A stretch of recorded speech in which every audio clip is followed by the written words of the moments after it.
I am Tony Bellew, and you are watching Toffee TV. Yeah. We wanted to make sure we got you on before it all blows up, because God knows we're not going to have your number once this film comes out. How did this all happen? It was crazy. I got a phone call on my way home last season from the Chelsea and Everton game. We'd just been tanked 6-3. I wasn't in the best of moods. I'd just agreed to fight Nathan Cleverly for the second time, and I think it was 12 weeks or 10 weeks before it was. And I was actually going to an Indian for my last takeaway before I went into camp. And as I was on the way to the Indian takeaway, my phone went. And as you can imagine, I wasn't in the best mood. Everton had just been beat 6-3. And I just witnessed this Diego Costa, and I just thought he's unbelievable. I just thought this fella is the full package, and I've just watched him tear us apart. So as I get outside the takeaway, a phone goes, a fella calls me and goes, "Hello Tony, my name's and I answer, "All right mate, sound." I said, he says, "I'm calling regarding a movie with Sylvester Stallone." And now you can imagine at this point I'm just thinking, okay, carry on mate. I thought, just carry on. I thought, you'll give it away soon who you are. I thought, the voice or something. Yeah. I'm just letting him talk. And he said, "You don't sound very interested." And I said, "Mate, I'll be honest, I don't believe a word you're saying." Anyway, so the phone's down at that stage. I've stopped speaking to him. Gone and takeaway, got to take him on my way home. Now he phone's back again. Told me, honest to God, mate, this isn't a prank. You know, Sylvester Stallone, calling on behalf of Sylvester Stallone, MGM, Ryan Coogler. He said, "Look these people up on YouTube," he said, "and then come back to me." So I got home. My missus said to me, I phoned one of the closest people I've got to me first. He looks after everything for me, from business-wise to someone I'd call for advice, anything. I phoned this person, I says to him, "Guys," I said, "listen, this fella's just phoned me, and he's talking about a movie," and he just went, "Bleep, bleep, bleep, bleep, bleep, bleep, bleep, bleep, bleep, don't even think about it." So that was the end of it. I never phoned the fella back. I get home now. I've told my missus when I get home. She just went, "Someone's had a wind up." She said, and fair play to them. So I get home. He phones me back. It's been an hour since I first spoke to this fella. Now I'm actually enjoying the takeaway now. You know, the samosas are flying in. And he goes to me. I says, "Listen, mate." I said, "Okay, you've told me all these things that this one's in." I said, "Where did you get my number from?" And he went, "I got it off Ross Barkley." And I went, "I'll phone you back." Put the phone down straight away. And I phoned Ross.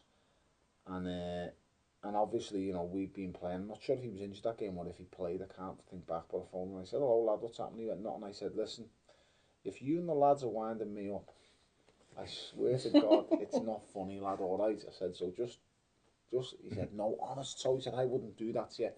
And he wouldn't, Ross, to be fair. He's not the prankster kind of thing, you know. This was Osman.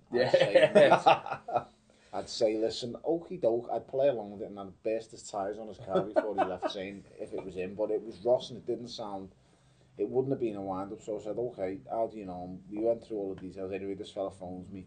It went on from there. Before I knew it, executives were flying out from the MGM. Executive producers, the director came out. And it just went on from there. It was just nuts. Before I knew it, I wouldn't actually sign the contract to do the movie until after the Cleverly fight, which they weren't happy about. And MGM kept saying, you need to sign it. What had happened in the movie business, they call it a green light. And my movie had been given the green light because all the actors had signed up to the contracts for the movie, and they were waiting on me. And I kept saying, "I've got to wait till after the fight." And they were going, no. They wanted me to sign before the fight, so that way they knew I was doing it. Yeah. And if I'd have lost the fight, I wouldn't have done it. Because I'd retired from boxing, and I'd have just gone back to, you know, I don't know what. Just whatever it is that everyone else does. So I just working and I don't know what I'd have done. So everything depended on that fight. I won the fight, went over to America for a 2-week trial. They were quite clever in getting me to sign the contract before I actually got on the flight, literally before I got on the plane. And then it went on from there. It was crazy, mate. It was nuts. When I arrived at the movie set, when I arrived for the first 2-week breakup, they said they wanted actually to be a Liverpool fan, a Liverpool fan coming to the ring. So "You'll never walk alone," with the gates and all that. The way the movie writer had scripted it out. When they typed up they wanted me. Yeah. When they realised they wanted me, they didn't want no one else for the part. They looked into Liverpool and the history of it, and it came up about Liverpool Football Club this, Liverpool Football Club that. And then I just went, I said, listen, I'm not doing it. I said to the director, I can't do this. You don't understand. If I play a cop out in this film and come to the rings, you'll never walk alone. I can't go home. he just went, what do you mean? He went, is it that bad? And I said, it's not that it's that bad, but I'm Everton. I said, and that's just that's who I am, and it's what I am. I said, you know, it's like asking Kenny Dalglish to play Dixie Dean in a movie, you know what I mean? He's not going to do it. They didn't get any of that. Yeah. So, you know, Yanks was just so, and I was like, well, I'm not doing it. So this argument went on, all because basically one of the main producers of the movie was a mad Liverpool fan.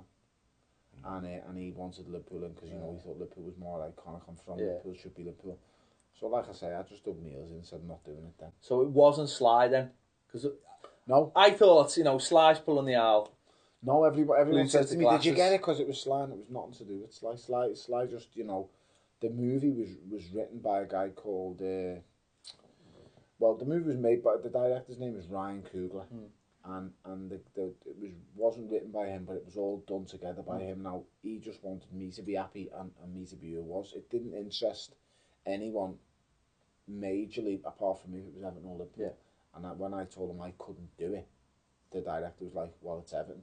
Yeah. And he argued the toss for me about what it was going to be, and it went from there, mate. So, you know, as you'll see in the movie, the fight at Goodison Park. Yeah, obviously the West Brom game, wasn't it? Yeah. When we drew 0-0. Yeah. We were on the pitch at half time. The fight at Goodison Park, I'm champion of the world. It might as well be me. The only thing that's not me is that my name's Pretty Ricky Conlan. How embarrassing, but yeah, mate, that's the best way of saying it. It's a crazy movie. It's got a fantastic storyline, a storyline that really could have been me. Yeah. Yeah. So I've heard good things about it. The storyline that goes with the movie, you know, it could have been any Scouse. It could have been myself in that situation. It could have been, I don't know. It's a really good storyline. It's believable. The fight scenes are fantastic. Yeah. So the final fight scene is absolutely. So what's it like to be, obviously, growing up watching Rocky films, and this is essentially a Rocky film? So what's it like to be part of that whole thing? It was crazy, you know. When I look back at when I first came home, I kind of regretted doing it, which is crazy because I'd lived in Philadelphia for 9 weeks. I'd spent 9 weeks away from my children, my missus, my family, my kids. Just so much time invested, and don't forget, I'd been away for 12 weeks just prior to the Cleverly fight, away from them. So ultimately, I'd lived away from them for something silly like 5 months. You know what I mean? And that's a long time to live away from such young babies and kids. Yeah. And your missus as well, and she wasn't best pleased. But when I look back now, I think I've done something that's absolutely insane. And I think to myself, I'm part of the Rocky franchise. You know, I'm just a normal lad. I'm just a Scouser who could have never have dreamed of doing anything like that. And so when I look back now, I think, I can't believe I've done that. And I look at the photos of me and Sly and me and MBJ, the director. And to be honest, I'll have a friend for life in the director, Ryan Coogler. He's a good person, a brilliant director. But that's the most important to me. He was a good person. Yeah.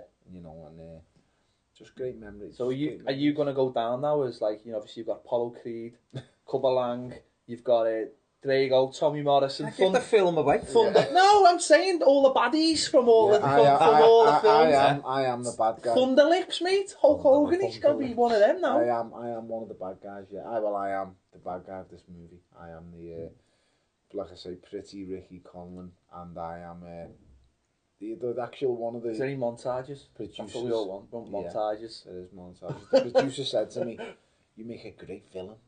He said, you make a great film, you're going to get a lot of work from this. And I was like, hopefully not.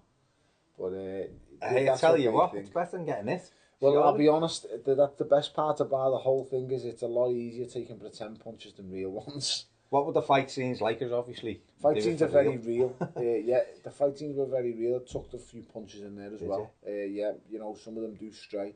Basically, the way we worked the movie was, you know, the punches are grazing faces by this much, an inch away from your face.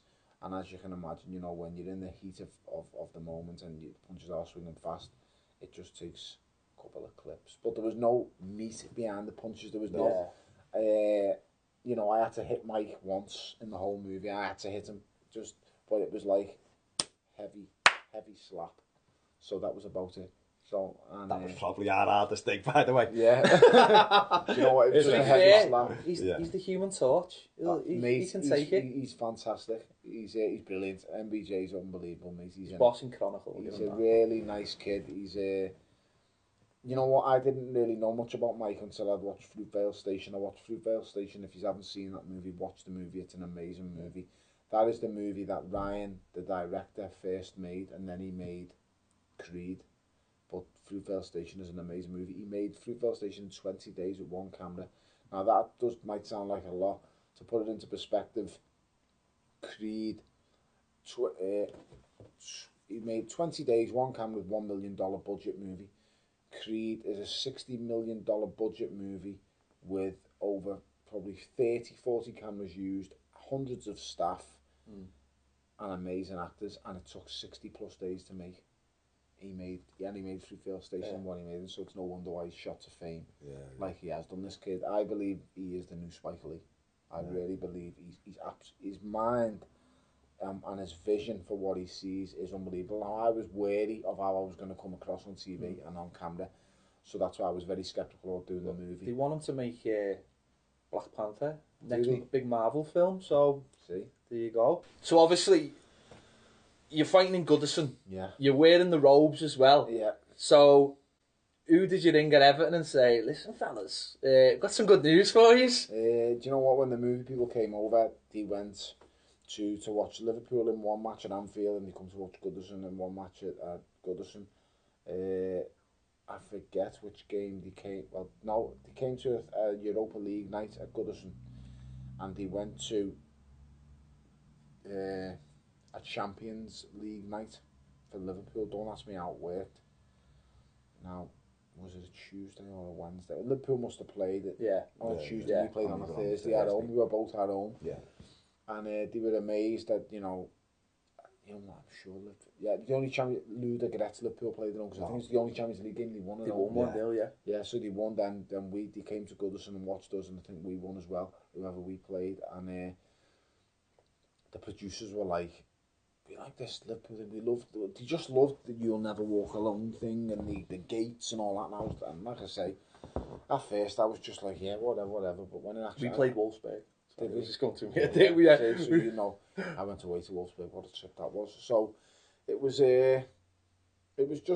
nuts, mate. When I think about how getting Everton in the movie, like the badge on my shorts in the movie is bigger than the badge I wear on my shorts now, because the ones that's so prominent.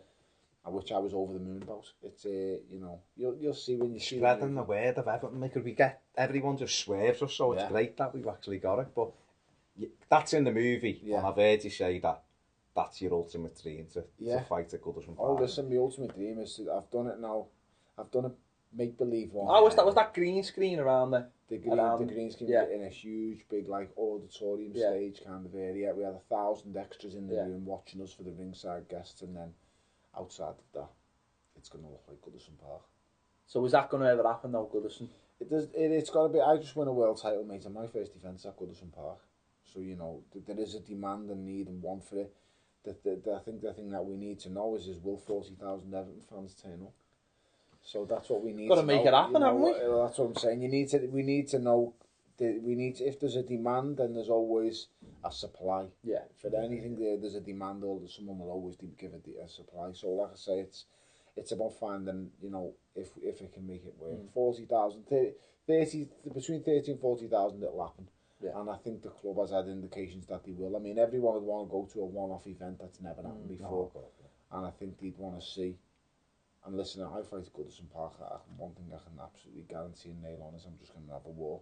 Win, lose or draw, it's a dream for me to fight at Goodison Park. So yeah, it'd just be time to go to war and just give everyone what they want.